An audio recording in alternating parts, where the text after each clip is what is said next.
ఇప్పుడు గులాంగిరి పుస్తకంలోని 4వ అధ్యాయం, అసలైన ధర్మం ఏమిటి?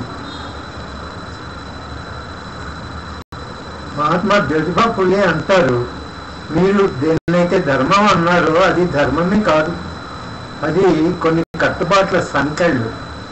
దేన్నైతే ఒక ప్రత్యేక జాతి, కులం తమ సొంత లాభం కోసం సమాజంలో స్థాపించారు.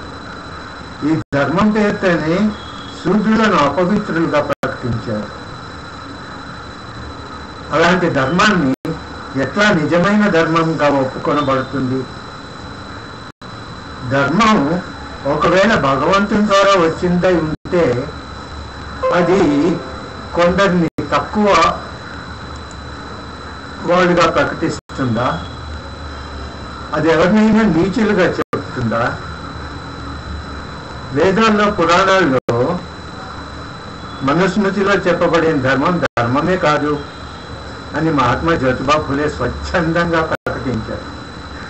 మనుష్యులను మనుష్యులుగా నమ్మే అన్యాయానికి వ్యతిరేకంగా నిలిచే ప్రేమ కరుణ భరితమై భయం, అసహ్యం, ఉచ్చనీచ తారతమ్యాలు లేని ధర్మమే ధర్మం. ఒక మనిషిని ఇంకొక మనిషి కాళ్ళ దగ్గర పడి ఉండాలని చెప్పే ధర్మం ధర్మం కాదు. అది బానిసత్వాన్ని అమలుపరిచే ఆయుధం.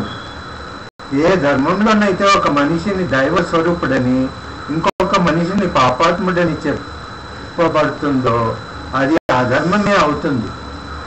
ఏదైతే ఆత్మ యొక్క స్వతంత్ర స్వచ్ఛతను నేర్పుతుందో, ఏదైతే ఏ మనిషిని కూడా జన్మతో ఉన్నతుడు నీచుడుగా వర్ణించదో, ఏదైతే ప్రతి మనిషి రక్తం ఎరుపు రంగులోనే ఉంటుంది, అందరు మనుష్యుల బాధ భారమైనదే అని చెప్తుందో అదే అసలైన ధర్మం.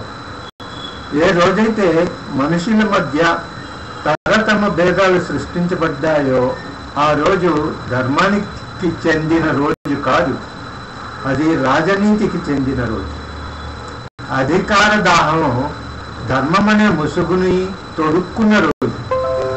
మహాత్మా ఫూలే గారు ధర్మాన్ని ఏ దేవాలయ గోడల నుండి కాకుండా, ఏ బ్రాహ్మణుడి నాలుక ద్వారా కాకుండా, జీవితాంతం దేవాలయం బయట వేచి ఉన్న మస్తిష్కం నుండి ఎలాంటి అడ్డంకులు లేకుండా నేరుగా చూశారు.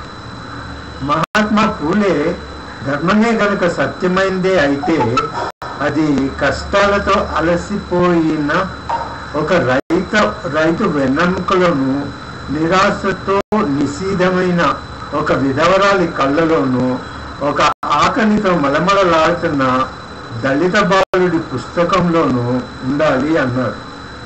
భగవంతుడు ఎవరిని శూద్రుడిని బ్రాహ్మణుడిగా చేయలేదు.